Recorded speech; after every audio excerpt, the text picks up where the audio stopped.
ഗുരുവായൂർ ക്ഷേത്രക്കുളം ശുദ്ധീകരിക്കാൻ nano bubbles ടെക്നോളജിയുമായി ജ്യോതി ലബോറട്ടറീസ്. അമൃത്സറിലെ ഗുരുദ്വാരകളിലടക്കം വെള്ളം ശുദ്ധീകരിക്കുന്ന രീതിയാണ് ഗുരുവായൂരിൽ പരീക്ഷിക്കുന്നത്. ജ്യോതി ലാബ് ലിമിറ്റഡാണ് ഗുരുവായൂരിൽ ജലശുദ്ധീകരണത്തിനായി മെഷീൻ സ്ഥാപിച്ചത്.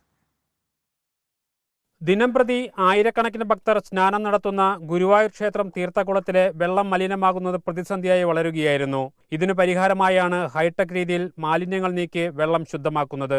നാനോ ബബിൾസ് ടെക്നോളജി ഉപയോഗിച്ചാണ് വെള്ളം ശുദ്ധീകരിക്കുന്നത്. നാനോ ബബിൾ ടെക്നോളജി എന്ന് പറയുന്ന ഒരു പ്രത്യേക സംവിധാനത്തിലൂടെ അന്തരീക്ഷത്തിൽ നിന്ന് ഓക്സിജനെ വേർതിരിച്ചെടുത്ത് അതിനെ നാനോ ബബിൾസാക്കി വെള്ളത്തിലൂടെ കടത്തിവിട്ട് കഴിഞ്ഞാൽ വെള്ളത്തിലുള്ള എല്ലാ സെഡിമെൻസിനെയും അത് കാർബൺ ഡൈ ഓക്സൈഡ് ആക്കി മാറ്റി ആകാശത്തിലേക്ക് ഉയർത്തിവിടുന്ന ഒരു സംവിധാനം.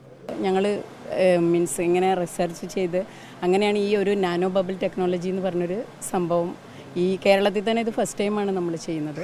അത് ഇന്ത്യയിലാണെങ്കിൽ തന്നെ ചുരുക്കം കുറച്ച് കമ്പനികളെ അത് ചെയ്യുന്നുള്ളൂ. ജ്യോതി ലാബാണ് പദ്ധതി നടപ്പാക്കുന്നത്.